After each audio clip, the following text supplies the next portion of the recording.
Executive personal branding has changed, and a lot of the advice that worked even 2 or 3 years ago is now producing content that people can see straight through. You've probably noticed it yourself. You read a post from a founder at. Hang on, fucking itch.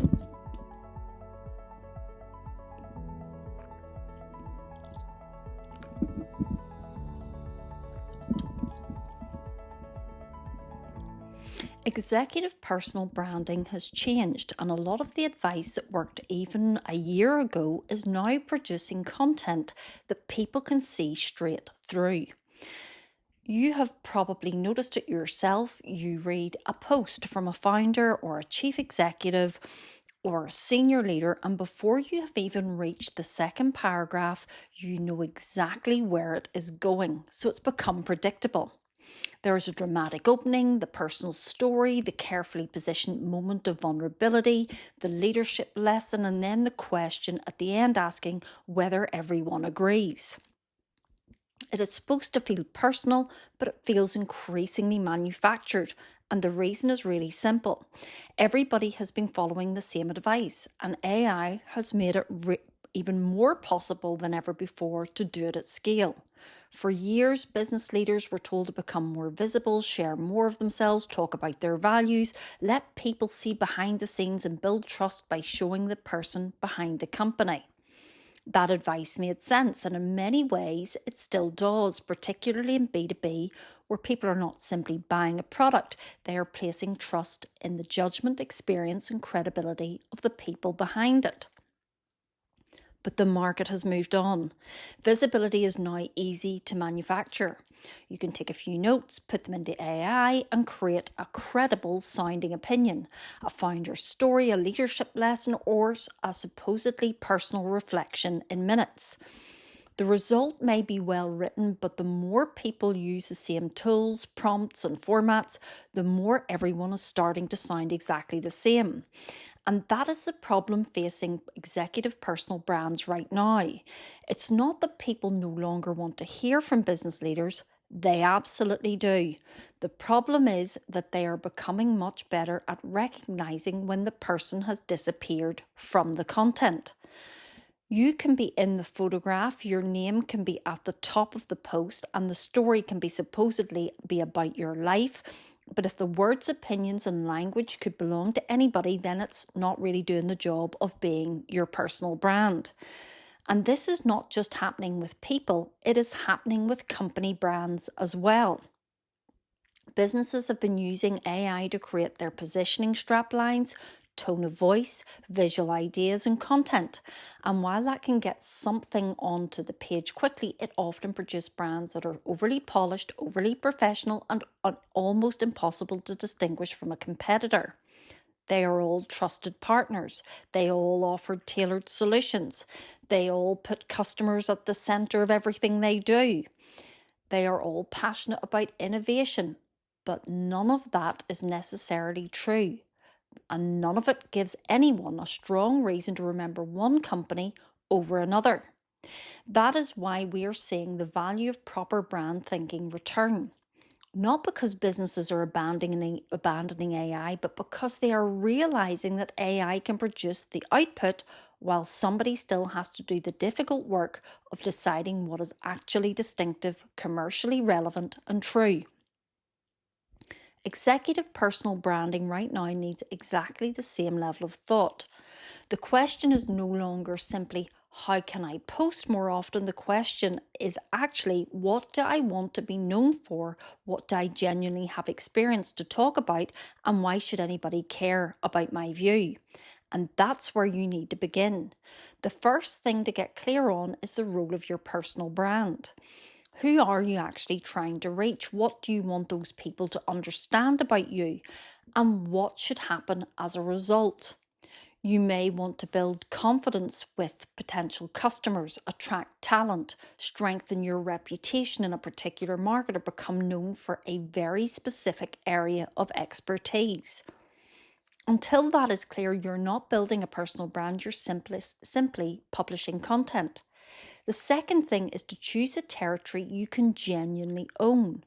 Most executive brands are far too broad because they talk about maybe leadership one day, they talk about their culture another day, they talk about their growth and success another day, a whole range of different subjects that probably all of their competitors are talking about.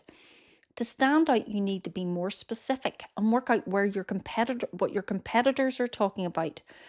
You might want to talk about what happens when growing a company still depends on the founder for every important decision.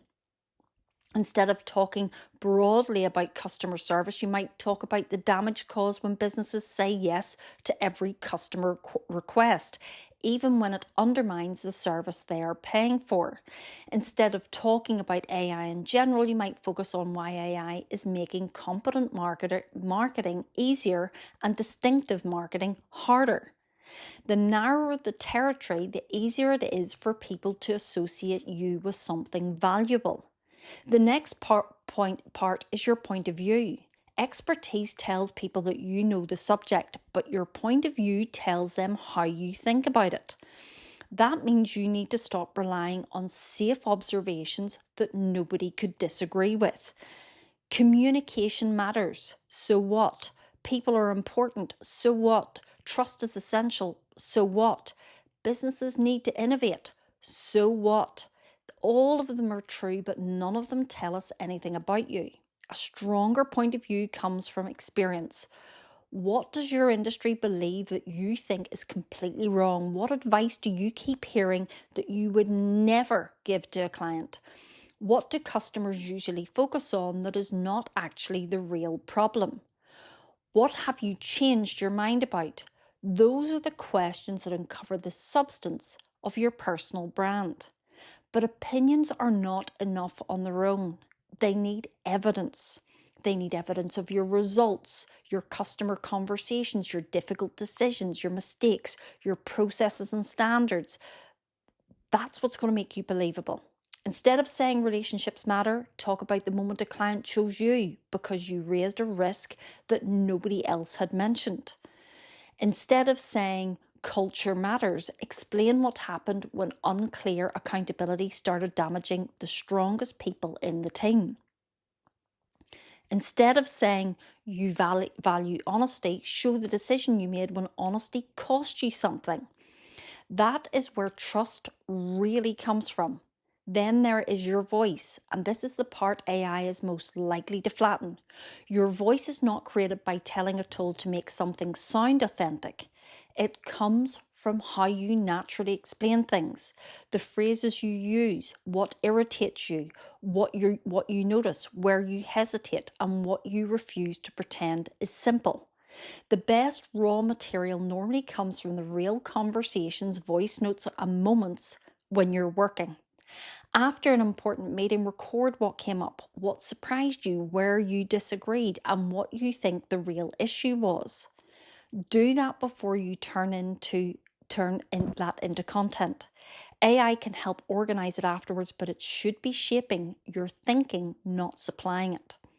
And before you publish anything, use one very simple test.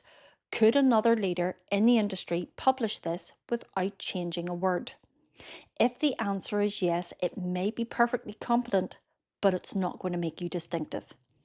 The market does not need more executives giving performative expertise. It actually needs people who have something real to say, who can back it up, and who still sound like themselves once the content has been edited. That is what executive personal branding looks like now. It is not about sharing more of your life, posting every day, or turning yourself into the product. It is about building a recognizable body of thinking around your experience and your judgment and the work you've actually done. And I have created a practical framework to help you with all of this.